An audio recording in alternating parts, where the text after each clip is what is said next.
क्षेत्र कुरुक्षेत्र से विजय सब्रवाल अपने त्रिशूल प्रोग्राम में आप सबको नमस्ते, सत श्री अकाल और आदाब कहता है।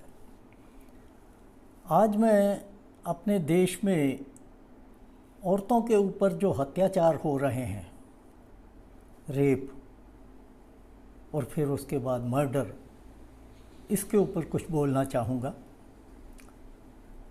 वैसे तो औरत को हमारे जो संस्कार हैं या जो हमारी रिलीजियस पद्धति है उसमें एक देवी का स्थान दिया गया है, लेकिन हो क्या रहा है हमारे देश में, ये देखकर बड़ा अफसोस और अपने आप पे घृणा भी होती है।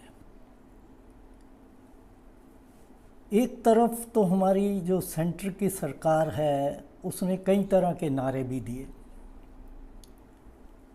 बेटी बचाओ बेटी पढ़ाओ, लेकिन इन चीज़ों का भी कोई असर हमारी सोसाइटी में ज़्यादा होता दिख नहीं रहा।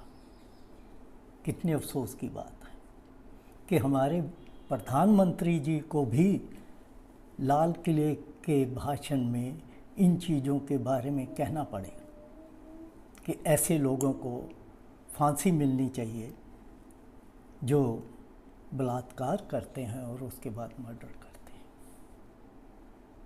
तो ये मैं इसलिए कह रहा हूँ कि जब मैंने तकरीबन 40-45 साल पहले जर्नलिज़्म स्टार्ट किया था तो तब कभी कभार इस तरह की कोई खबर पढ़ने में मिलती थी या बतौर जर्नलिस्ट मुझे वो करने का मजबूरी होती थी कि इस प्रकार की खबर मेरे एरिया में आई है तो मैं उसको कवर करूं। तो तब भी बड़ा दुख होता था। कई दफ़ा उस खबर को मैं कम से कम देने में इंटरेस्टेड होता था, लेकिन आहिस्ता आहिस्ता ये चीज़ें ज़्यादा बढ़ती चली गई और ये कहाँ जाके रुकेंगी इसका कोई मुझे दिख नहीं रहा। क्योंकि पिछले दिनों कुछ साल पहले सरकार ने रेप का जो एक्ट है उसको ज़्यादा सख्त किया था,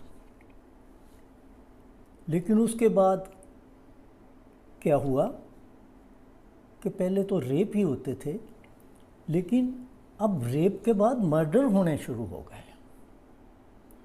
और आप लोग हैरान होंगे सुन के कि नेशनल क्राइम ब्यूरो जो है उसकी 2022 की ही रिपोर्ट अवेलेबल है। उसके बाद तो उन्होंने रिपोर्ट देनी ही बंद कर दी, जैसे कि सब कुछ ठीक ठाक है। तो 2022 की रिपोर्ट जो है वो ये बताती है कि हमारे देश में हर रोज़ एवरेज के हिसाब से 90 बलात्कार होते हैं। अब आप अंदाज़ा लगाइए कि हमारी सोसाइटी कहाँ जा रही है। और कलकत्ता में अभी आपने जब अखबारों में पढ़ा, टीवी पे भी देखा होगा कि एक यंग डॉक्टर ट्रेनी को गैंग रेप किया गया और उसके बाद उसका मर्डर कर दिया गया। चारों तरफ हंगामा मचा हुआ है और अब तो सुप्रीम कोर्ट ने सू मोटिव उसको टेकअप भी कर लिया है और कल 20 तारीख को वो इसके ऊपर हियरिंग स्टार्ट करेंगे। तो इसी दौरान मेरी बड़ी बहन चंद्रप्रभा आनंद, जो कि 87 वर्ष की हैं, वो पोइट्री लिखती हैं और उनकी 4 पोइट्री की पोइम्स की किताबें रिलीज़ हो चुकी हैं।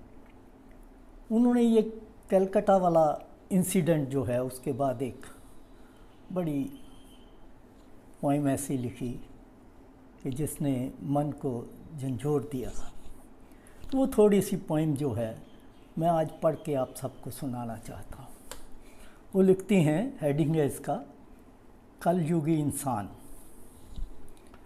क्या कहें क्या करें बात इस कलयुगी इंसान की, जो इंसानियत से जा बैठा है कोसों दूर,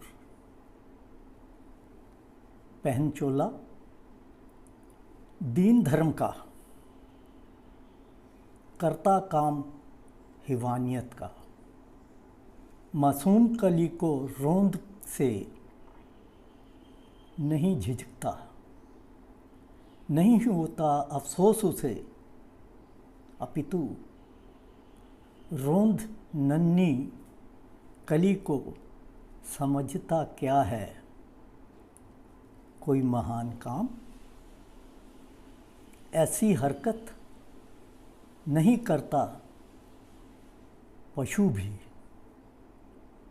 पशु से भी नीचे गिर गया है इंसान। लगता है सांप से जहरीला।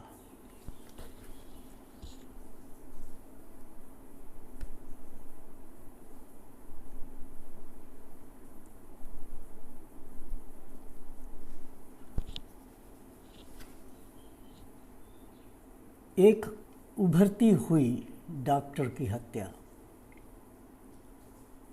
और बलात्कार का सुन मेरा दिल खून के आंसू रोया और हाथ खुद ब खुद मन के भावों को पन्नों पर बिखेरने लगे।